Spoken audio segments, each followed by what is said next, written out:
Thank you all for being on here. Good afternoon. Good Big 12 win on Saturday. As you know, gets us to 3-1 overall and 2-1 in the Big 12, and that's what matters right now. I thought we showed real growth on Saturday. Overcame a very poor start to pull away with a convincing win. Things went probably about as bad as they could early on in that game, and proud of how our staff and players really handled the adversity in the first quarter and played through it, made adjustments. Not sure we would have reacted that way a year ago. Probably the Texas Tech game from a year ago is a good example of that. And enjoyed having fans back at Mountaineer Field. Look forward to getting back home to them again on Halloween. Glad that's a noon kickoff as well. Quick recap of the game. Special teams, just disappointed in how we played. I thought Kansas outplayed us in special teams. We had 3 penalties, kickoff return for a touchdown. We're not punting the ball with enough distance. Kickoff return, we had to start a drive because of a penalty on the 6-yard line. Our punt return, I really felt like we should have blocked 2 punts in that game. Got 2 penalties on that unit, which is uncalled for. And then the last touchdown, our kickoff cover. I don't know if of the 11 guys out there, I don't think we had one guy do what they were supposed to do. You know, we had all backups in there, but just uncalled for. I thought the positive special teams wise, we had 2 inside the 10, 2 punts inside the 10. So our pooch game has been pretty good, and our field goal protection continues to be better, which was a point of emphasis. And then Sinkfield, I thought, did a really nice job. Outside of one he didn't field, I thought he did a nice job in the punt return game. And so, but not real pleased with the special teams. We invest a lot of time. We expect to be better, and we need to be better this week. Offensively, talk about the negatives first. 2 turnovers, really poor start. And then probably the most disappointing thing for me was just the 0 for 2 on the sudden change. That's something we've got to get better at. Defense gives 2 turnovers to the offense there on short fields and no points. That's disappointing. Positives, 82 plays, 544 yards, really controlled the clock. Really good on first down, which has also been a point of emphasis. And then 4 for 4 in the red zone with touchdowns, and then 13 explosive plays, which is something that we really worked on the bye week. And we were able to hit on some shots. We called over 12 shot plays in the game. So that was good. Defensively, the negatives, first of all, we allowed them both times we had them backed up. We allowed them out of our own end zone, which we can't afford to do moving forward. Disappointed how some of our defensive guys are playing on special teams. We're playing with great effort and energy and physicality on the defense side of the ball, and we expect the same when those guys line up on our special teams units. We're not getting that right now. Positives, 2 takeaways. We had 5 sacks, 11 TFLs. 2-point yards per rush, and 7 first downs in a game. One of them being penalty. That's big time. And so, next thing I want to do is kind of congratulate our guys that won the Big 12 Player of the Weeks. Obviously, being the only game that helps, but I thought all 3 award winners really played outstanding in the game. Neal Brown, we've talked about him a bunch. He was the difference for us offensively. And then Josh Chandler has played really at a high level back-to-back games now versus Baylor and Kansas. And then Akeem Mesidor, true freshman that we're excited about. Not only did he get the Big 12 newcomer, but he also won a couple national freshman awards as well. So that's I think the future is really bright for him. Our awards that we give in-house, kind of run through those. Offensive line award, I think for the second consecutive game, graded out at 87%. Had the most production points, played every single snap, had great energy, really done a nice job from a leadership standpoint. So the O-Lineman of the week was Chase Barrett. Special teams player Kyle Poland. Perfect snaps, good operation, really underrated in his coverage ability. He's done a nice job being either the first or second down on our punt team. Defensively, in the way we do these, we don't. If they win a conference or a national award, we usually give it at somebody else in-house. I thought our defense player of the week was Jeff Pooler. Played his best game that I've seen. Best game as a Mountaineer. And it really goes back to effort. He made all kinds of effort plays, flew around, 2 sacks, 2.5 TFLs. just really impressed with how he played. Offensive Player of the Week, Bryce Wheaton, 5 receptions, 89 yards, blocked the best he's blocked on the perimeter. He continues to keep coming. I thought this was a positive step for him. Our new Blue Collar Award goes to a guy that starts on our punt team at the gunner. Did an outstanding job there. He's on the front line of kickoff return. Made all 3 of his blocks on that. He was on our punt return unit where he was successful on all his blocks, what we were asking him to do. Really blocks well on the perimeter. He had 2 receptions for 50 yards, and that's Rhys Smith, wins the Blue Collar Award for this week. Juice guy, the guy that does best on the sideline, somebody that you hear me mention a lot because I think he's a glue guy. He's a great guy to have in our program, and he really stands for a lot of things I think are positive about being a Mountaineer, and that's Drew Joseph. And then our scout team players of the week this week, special teams, Lorenzo Dorr, who does a great job giving a look and really earned a scholarship doing that. And then Avarius Sparrow is the offensive scout team player of the week. He earned himself an opportunity to get a couple carries in the game. And then defensively, another freshman we're excited about, Taurus Simmons. Those are the scout team players of the week. And so those are the award winners. In a wrap-up, good win. I thought, always good to win at home, good to win in front with fans back in the stadium. And now we turn our sights to Texas Tech. And so heading to Lubbock this weekend, Texas Tech coming off a bye week. They beat us handedly coming off a bye week last year. They played a very difficult schedule. I think their record doesn't tell the story necessarily. They got beat by a very talented Texas team where they led by 15 in the fourth quarter. Played Kansas State on the road, who's tied for first in our league. Had an opportunity to win that game in the fourth quarter. And then played at Iowa State, who's also tied for first in our league, and that's one of the toughest places to play in the Big 12. And so kind of preview each phase for them. Special teams-wise, first of all, I think they have one of the best special teams coordinators in the country. Coach Tom Berdall is very, very well respected. They're talented at specialists, punter and kicker, both returning all league guys. And then kickoff returner, Carter, he's been out, but if he plays, he's very, very good. And I'm sure after watching our kickoff team last week, he's pretty fired up. And and they're very good in their block game. They're gonna be aggressive. They'll come after our punts and our field goals. So we've got to do a good job in protection. That'll be an emphasis for us. Offensively, they're spread. They'll be the fastest tempo team we play all year. Play really fast. Dual threat quarterback making his first start. He's played a bunch of games, 15, 16 games in his career. And I think they have one of the top O-lines in the Big 12. Very good interior-wise. They really controlled the line of scrimmage versus us last year. And so talented and tall at wideout. I always look like a basketball team. They're 6'3", 6'5", can go up and get the ball. Both those guys on the outside have made a bunch of plays, and their slots had a field day versus last year. And then Thompson is, I think, a very underrated back. I think he'll be an NFL player. He's a guy that can run inside, run outside. He catches the ball out of the backfield. Very good. Reminds me a lot of the guys that have been at Tech that played running back. Because you look at it, there's been a lot of running backs through the years that played at Texas Tech that are in the NFL, and he reminds me a lot of those guys. And so defensively, 3 down front, a lot of different looks in the secondary. The D-line is very strong. That really sticks out to you. And that was in my notes from last year. I thought they really pushed us around.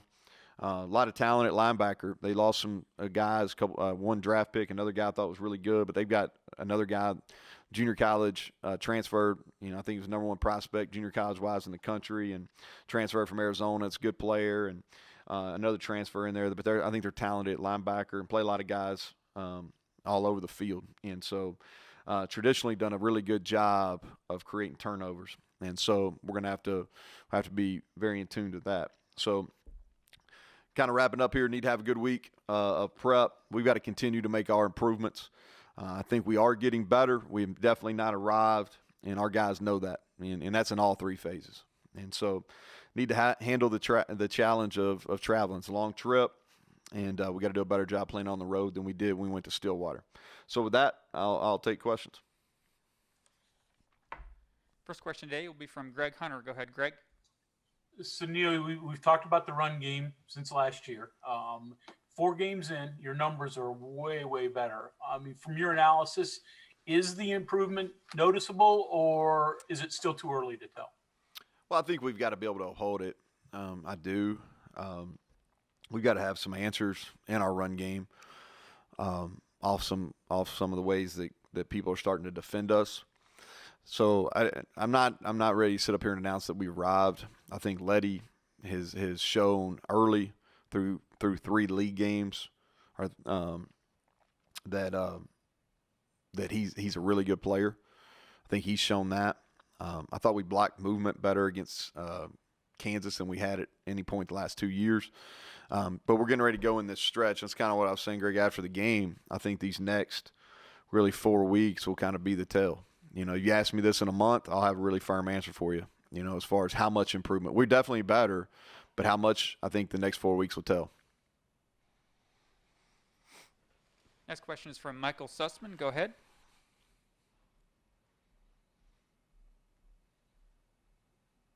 Go ahead, Michael.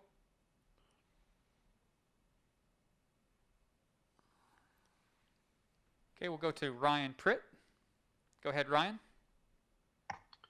Hey, Neal, just kind of wanted to ask you a two-parter about Sam James. The first 3 quarters probably weren't his finest moments Saturday, but you got him that late touchdown catch there. How important was that, do you think, from a confidence standpoint for him? And just where is he, and how difficult is it to kind of coach a guy can be such a pivotal part of your offense, and he has to be better, but you're also kind of not wanting to kill his confidence either as we move forward? Yeah, I think that he's really talented. Hadn't performed up to the level that probably he would like or we would like. I don't think it's a lack of effort. That's where you get concerned as a coach. If it's effort, if he's not preparing, not taking care of his body, none of those are issues. He hadn't caught the ball like he wants to. And my message to him is you can't be so tied into the results. What you can control is how you prepare, how hard you play, doing your job, and then part of that preparation is catching balls and things like that. So, he's not a guy that we're giving up on by any means. He's a guy we have a lot of trust in. He's made a bunch of plays here over the last 2 years. He will make plays for us this year. Going through a little bit of a case of the drops. I think he'll bounce back. That's one of the major reasons we got him in there. Wanted to get him that ball, and we felt like it had a good chance to score, and that will. And then I wanted him to understand that not only his teammates who they fully support him, they believe in him, but also the staff, we believe in him too, and I think you'll see him bounce back. Okay, Michael, we'll try it again. Can you hear us?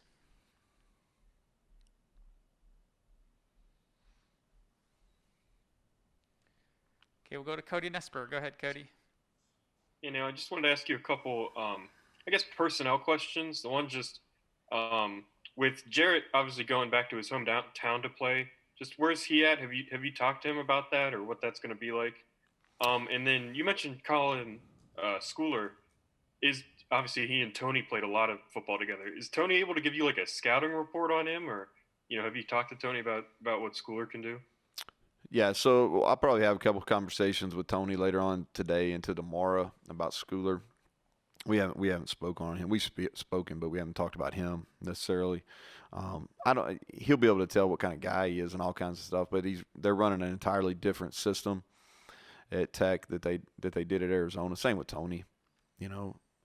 Both of them are actually playing the opposite position they played at Arizona, and so he'll be able to get some insight on a little bit, but it won't be just a ton of helpful knowledge probably. And then the first question is, yeah, Jared and I'll talk about going back to Lubbock, but it's not something we're gonna spend he's been in that stadium numerous times.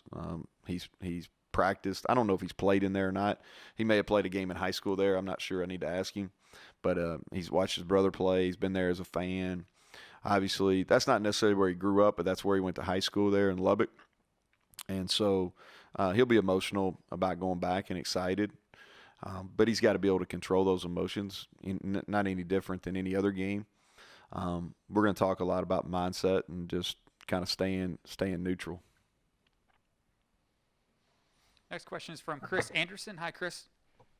Hey, Coach. After the game, you mentioned that Kansas came out with that even four-man front. It really gave you guys a couple issues on the first two drives, but it seemed like the blocking and the protection were drastically improved after that. Can you walk us through the in-game change and what was going on the sidelines, how you guys adjusted there?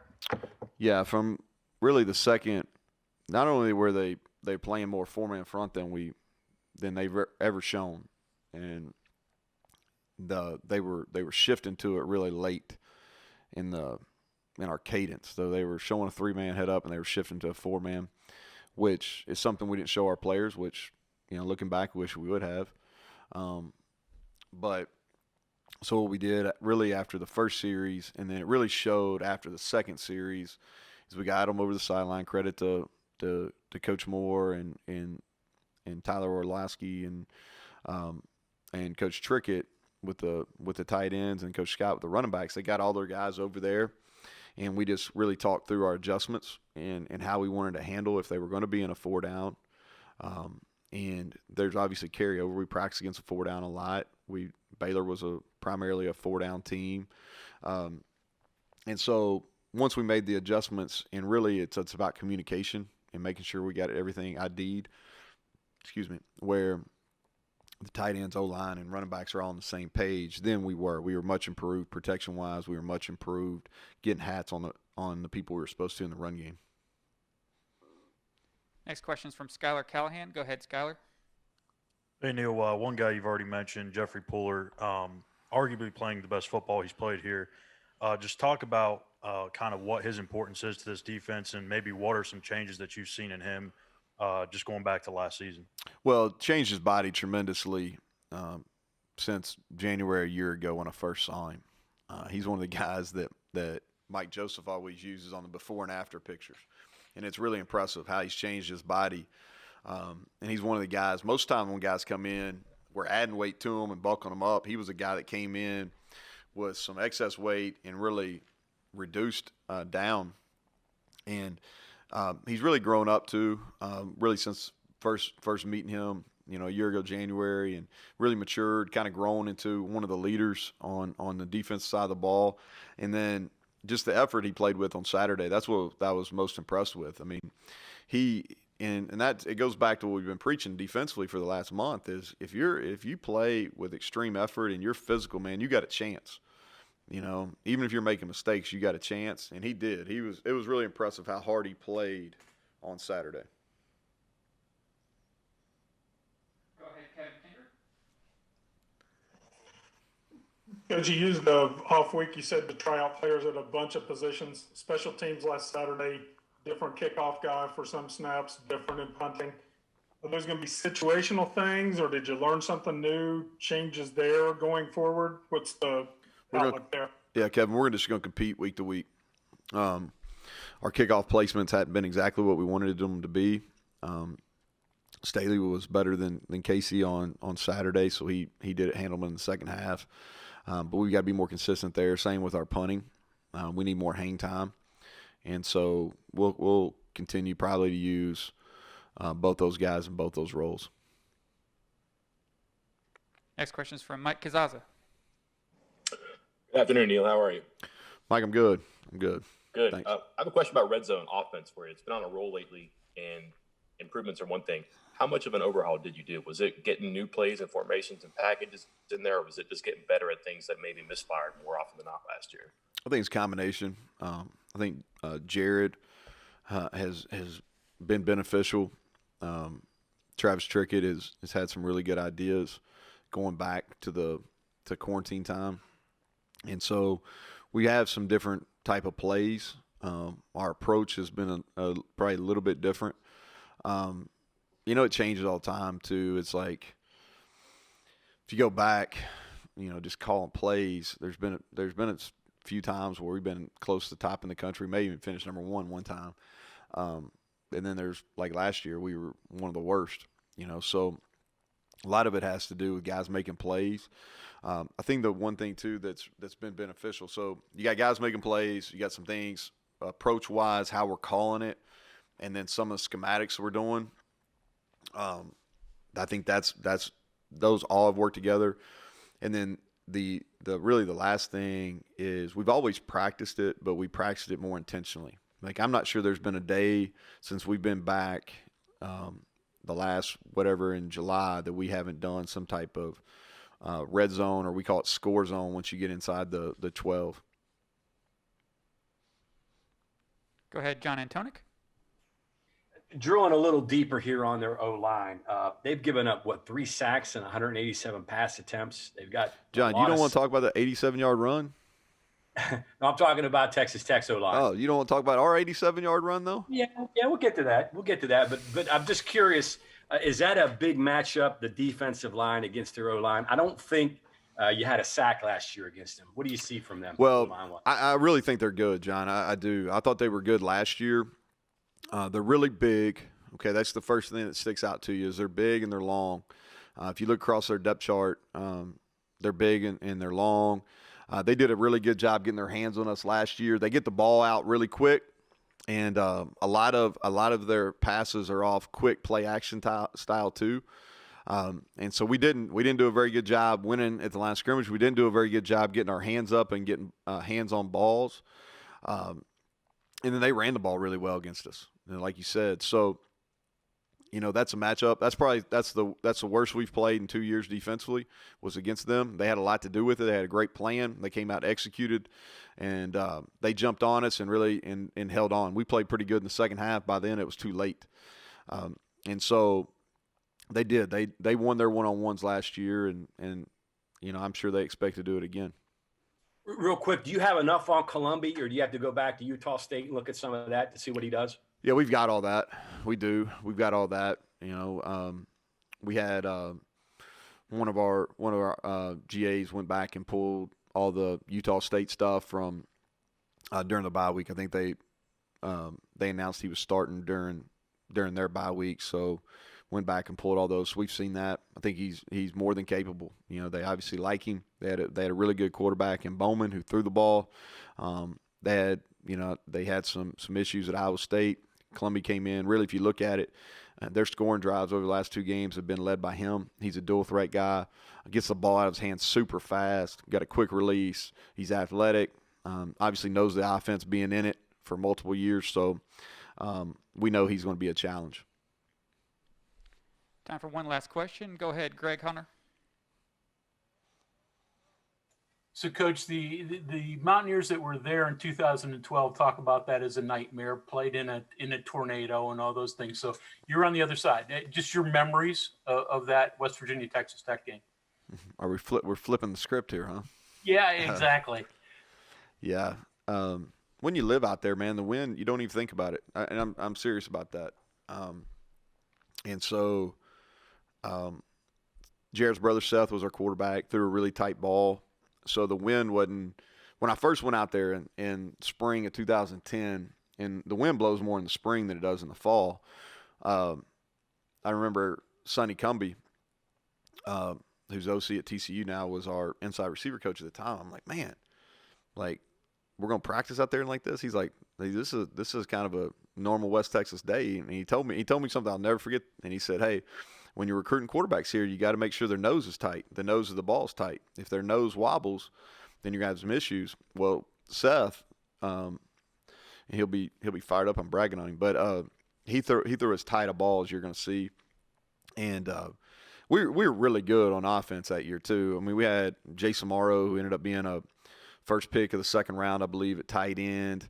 We had a junior college receiver that played that day. They got hurt. That was from Gulf Coast. I think it would have been special. He broke his foot that day. We had Eric Ward, who's one of the all-time leading receivers there. We had Jakeem Grant, who's still playing for the Miami Dolphins. These are off top. We had a kid named Derek Moore, who was a big physical receiver. And then we were good at running back too. We had DeAndre Washington, who's still playing in the NFL. I mean, we had some good players. We had Ladrian Waddle, who's an NFL guy. I mean, we were really talented. and West Virginia came in. I think they'd just beaten Texas the week before. And we played well on defense that day too at Tech, created some turnovers. And then in a lot of ways, it was similar to our game that we played against them last year. We jumped up. It was, that's been longer, and I'd like to probably, it doesn't seem that long ago, but it was. And so we jumped up. I don't know if it was 21-0. It was quick. And then we were able to hang on, but it was one of those days. The wind was blowing, but I mean, I don't remember if it was. The people here say it was blowing real bad. I don't remember it that way. I know it was blowing some, but I don't really remember all the details of it. Okay, Coach. Thank you very much. Okay. All right. Thank you all.